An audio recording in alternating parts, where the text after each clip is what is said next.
Hey everyone, it's Ventus, and I'm here with another episode of Agent Overview. This time I'm going to be talking about Dr. Tony Shu. So, Dr. Shu is a pretty good agent overall. He has a lot of really good strengths and not that many weaknesses. So, let's take a look at what kind of agent this is, the playstyle of this agent, and just what makes him so good. So, first of all, let's look at his stats. His unique stats, which are basically not very unique. He doesn't start with anything, any extra stats. He just starts with the base level 1 and everything. So this is, I guess you could call this one of his weaknesses, but you can also look at it as this agent can be molded however you want. Now there are some limitations to this, and I'll get to that in a bit. But because he doesn't start with anything, you're not really encouraged to put points into anything. You can mold him however your team needs him. So if he needs to be a stealth agent who moves around really quickly, you can get speed and anarchy. If he's going to be a kind of combat agent, you can get strength. So overall, you have the option to build him however you want. Obviously, every single character you can build however you want, but just having less points in general means that you can start off with whatever point you want rather than being forced into a specific style of play with the points that they start with. So let's look at his items. His items are what really makes Dr. Shu what he is, what really makes him one of the strongest agents. And primarily it's his augment, Subdermal Tools. So Subdermal Tools is an augment that replaces his attack with an EMP blast on a single target. When he uses it, he either disables a mainframe device or he disables a shield, both of which very useful. So when would you be using this? Primarily when you're in Sankaku facilities or when you're just infiltrating in general, you're going to be using this a lot more. The drones in the Sankaku facilities, they get taken out immediately by subdermal tools, and it causes them to either die or reboot. And for safes, if you destroy the safe with the MP blast, then you're going to be able to access the contents of the safe without having to hack it with incognita. That means you're going to save a lot of power. So Dr. Shu is an agent that can save you a lot of power and a lot of stress, basically, by eliminating things that could be a potential threat. Now, when I mentioned that you can build him however you want, this is kind of what limits him. His augment is actually what kind of limits him from being a very effective combat agent. So you might want to think again before making him a combat-oriented agent. The subliminal tools actually replaces his attack and uses his attack on that turn. So if you're an agent who has either ranged weapons or really good neural disruptors or whatever it may be, you probably don't want to put it on Dr. Shu because if that's your main way of offense, that's your primary offensive agent, then you won't be able to use subdermal tools. And on top of that, if you use subdermal tools, you can't use those. You can't use those weapons. So there is that limitation there. The other one is that the problem with this, like it says, is that it impairs Shu's stamina. So he gets -1 AP just because he has this augment. And you can't remove it, obviously, because this is his base augment, and well, he can't remove augments. So he innately comes with 7 AP instead of 8 AP, the base amount. And this means that he's going to be less effective at scouting, and he's going to be less effective at moving around, both of which, well, I guess both of which are scouting playstyles. Either observing the guards, peeking, or just covering more rooms as much as you can. Dr. Shu is the slowest agent in the game, so it makes it difficult for him to play like that. And those are the factors. Those are the primary factors that kind of prevents him from being a really effective scout or combat agent. Now, because of subdermal tools and because of his third item, the second item is just the normal neural disruptor. He's actually a very effective utility agent. He's a very good agent that sits in the back and just does his own thing. Let's say you pass by a safe and you don't have a way to immediately access it, or you just want to pass by it because you have other more pressing matters to deal with in your mission. The agent in front of Dr. Shu will just go by and he'll pick up the rear, and once he gets to the save, he can destroy the save with his subdermal tools and access it afterwards. So it's a kind of, I guess, frontline, backline play style when you use Dr. Shu. You want to leave some stuff for him that he can access more easily instead of wasting the other agent's turn, instead of wasting their AP doing something that they don't need to go out of the way to go through. So that's one of the main reasons why he's good. The shock trap is also really good because you can either cover your path and prevent the enemies from following you, or you can basically block them off entirely. So if you put the shock trap on the door, that's how it works. You close the door, you put a shock trap on it, and then once the door opens through any means, whether it gets open normally, whether it gets broken down, and or even whether your team members open it, it will instantly shock everyone around you, including the person who opened it. So this is a very strong item for crowd control, basically. It's a very good crowd control item.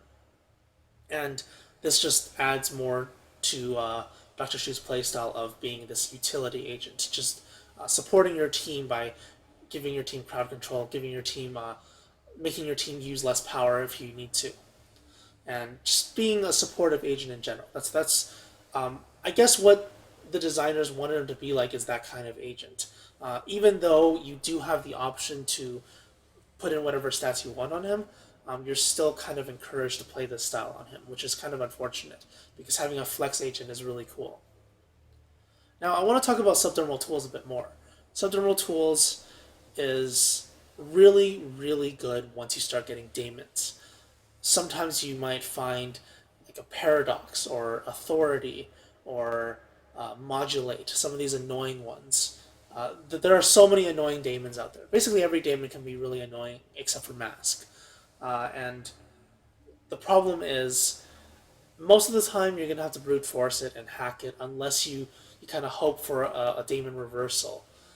And that's not a really good thing to hope for. The base chance is very low. Even with Brimstone, the chance is not very high.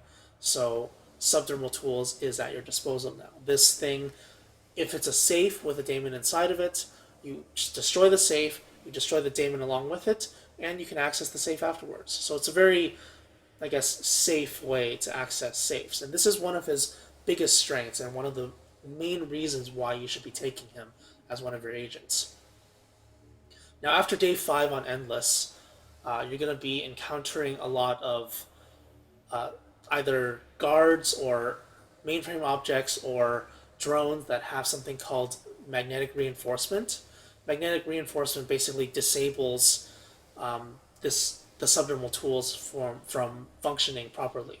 Instead of destroying or breaking through the firewall entirely, you just break through 2 firewalls.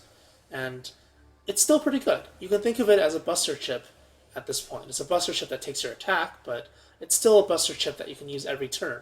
So even in that sense, even though there is some kind of security measure against this EMP blast that you can use, it's still a very strong attack, and it's still a very good way to play the game. You can still play the game stealth, and you can use this as one of the ways, one of the methods to hack things and get through the facility. So these are the reasons why the on-file version of Dr. Shu is so powerful. Now, let's talk about the archive version. The archive version of Dr. Shu is slightly different. The playstyle is slightly different, but in general, he does similar things. So if you look at what his augment does, essentially you can think of it as a power saver. Subdermal Tools is a power saver because you don't need to use the power to hack. His archive version is also something that grants you power. So Thermal Generator. Once a turn, it generates 2 power whenever the agent uses an item with a cooldown of 3 or more. So instead of using your attack with Subdermal Tools, you can use your attack with a Neural Disruptor, and you get the power. You get the 2 power that can essentially save you a hack, which is basically what this augment does as well. So that in that sense, it's basically the same. Now, I mentioned that the playstyles are different. The reason is because the on-file version is kind of the backline, slow and steady playstyle. But the archive version is a more aggressive playstyle. Because you have to use items with cooldowns of 3 or more, you're gonna be playing more aggressively. You're gonna be using your neural disruptor more. You're gonna be, if you want to, using the EMP. Even though I don't really think that EMPs are very good in general, you could use the EMP. It's a disruptive item, especially if there's a bunch of safes in a room. It could be very beneficial. But I think that in most cases, the scenarios where the EMP is worse, is not beneficial, outweighs the scenarios where the EMP is actually beneficial for you. So you're encouraged to play like this. You're encouraged to attack a lot. You're encouraged to go on the offensive a lot just because you get power from it. Now, of course, this is optional. You don't have to generate the 2 power from thermal generator, but you are encouraged to play this style. And with this version of Doctor Shu, because it's such a different play style, you do have the ability to go into speed, strength, hacking, and whatever may help him just play the offensive style more. You don't have to play a passive style. You don't have to, I guess, neglect his stats. In this version, you could neglect his stats until your other agents get stronger. He can just sit back because he's still functional in the back. For this one, though, it's not exactly a style that you can sit back in. You have to go on the offensive because, unlike, let's say, Prism's augment, it allows you to gain power when you hack something. So she doesn't have to do anything. But for Dr. Shu's augment, he has to be the agent that actually does something. Um, it generates 2 power when this agent does uses an item with a cooldown of 3 or more. So you have to use Dr. Shu offensively and you have to use him aggressively. And because of that, you may want to invest more speed on him. You may want to use him as a kind of scouting agent. And if you do happen to find a room with a lot of mainframe objects inside of it, you can EMP them. It's a very aggressive style of play, and it also rewards you by giving you more power. So that's basically um, the archived version of Dr. Shu. So you know the strengths and weaknesses of both of them now. As for starting with him or getting him in a detention center, it really doesn't matter which one because their augments are what make them strong. And the augments, not the items, the augments. Unlike Decker, Decker is strong because of his cloaking rig. Dr. Shu is strong because of his augments in both of his versions. Both augments are incredibly good, no matter which, no matter what point you are in the game, whether it's the early or the middle or later on in endless mode, you're going to be using these augments very efficiently to either save power and create an EMP blast to disable something, bypass a daemon, or to generate power by using items and playing more aggressively. Both styles very beneficial to any team. So with that being said, let's take a look at which agents he works well with. I'm going to say this probably every episode. Decker's the agent that works well with everyone. If you need time to ramp up, Decker will carry you through the early game and he'll just set up everything for you. He'll set up plays for you, he'll make plays for you until you can walk on your own 2 feet. He's like the babysitter. For the on-file version, because he's going to sit back more, you're probably not going to want an agent that likes to sit back as well. You probably don't want an agent who just likes to be at a range. So he probably doesn't work too well with International. International doesn't have as much synergy with Dr. Shu. Shalem could work, but Shalem isn't a very good agent in general, so I'm just going to avoid picking him at all. Banks kind of has a passive style as well, because you can't use the custom paralyzer too aggressively. You have to kind of sit there and then wait up, but it can be an option. You could play a style where Banks takes the lead, uses her anarchy to steal, and if you do want to knock down an enemy guard, you can knock him out, paralyze them. Dr. Shu will come up from the rear and pin them while he's catching up to Banks. That could work, but I don't like putting these 2 agents personally. That's just how I play. I don't like putting these 2 agents together because they both have a kind of utility-oriented style. So I'd rather put Dr. Shu with someone like Nika. Because Dr. Shu can save power, and the archive version generates power, Nika can be used more effectively. She starts with a Volt Disruptor, which uses 2 power. Well, when Dr. Shu does something, he gains 2 power, which enables Nika to actually attack. Pretty good synergy. But Dr. Shu in general, I wouldn't use him as a carry style of agent. I wouldn't use him as like the soul carry like Nika and Sharp would be. So you want someone who's kind of balanced and someone who doesn't like to play passively, someone more aggressively. Decker, maybe Banks, Nika, I would say are the three agents that work really well. Now for programs, it's pretty interesting because a lot of agents they function independent of programs. But Dr. Shu actually does well with programs, certain programs. Because he's able to save power, because he's able to generate power, he actually does work pretty well with Fusion. Fusion is something that gives you more power over time, so you could use Fusion with him because you're always going to have power to use, or you're going to have spare power. That's just generally how it works. I think Seed works with everything. With Seed, you're also saving power. You're saving up to 4 power every turn.